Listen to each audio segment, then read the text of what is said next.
हाय। HbA1c के बारे में मुझे पूछा जाता है कि HbA1c का मतलब क्या है। HbA1c वो पैरामीटर है ब्लड शुगर लेवल को जानने का, जैसे कि रेड ब्लड सेल पूरे 120 दिन से लेके 160 दिन तक चलती है, तो 90 दिन का जो एवरेज होता है एक रेड ब्लड सेल के ऊपर कितने परत शुगर की बनती है उसको HbA1c बोलते हैं, जो 3 महीने का एवरेज है।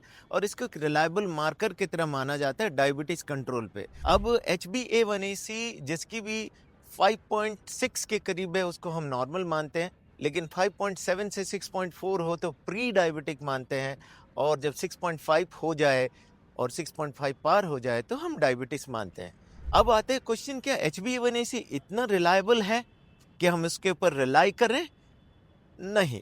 देखिए, HbA1c फॉल्स राइज भी हो सकता है, जैसे क्रॉनिक किडनी डिजीजेस हैं, कुछ क्रॉनिक किडनी डिजीजेस हो गया, कुछ कंडीशंस हो गए हैं जैसे folic acid deficiency, vitamin B12 deficiency, इसके अलावा आयरन डेफिशिएंसी एनीमिया। ऐसी कंडीशंस में और जो अल्कोहलिक लिवर होता है जिनका, उनमें HbA1c ज़्यादा आता है। जब उनकी शुगर चेक करते हैं उतना नहीं होता जितना HbA1c आती है।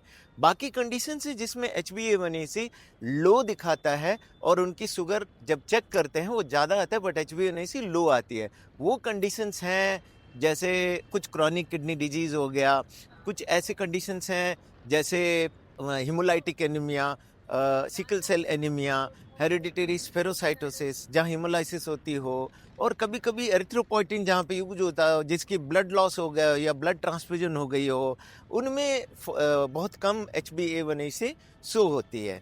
अब कंडीशंस जब हमें लगता है कि HbA1c अब रिलायबल नहीं है ब्लड शुगर के लिए किसी कंडीशंस में, तो हम जैसे प्रेगनेंसी कंडीशंस में होता है वहाँ पे HbA1c खासकर सेकंड एंड थर्ड ट्राइमेस्टर में लो दिखाता है। शुगर इतनी कंट्रोल नहीं रहती बट लो दिखाता है। ऐसी कंडीशंस में हम ब्लड फ्रुक्टोजामिन लेवल चेक करते हैं, ठीक है।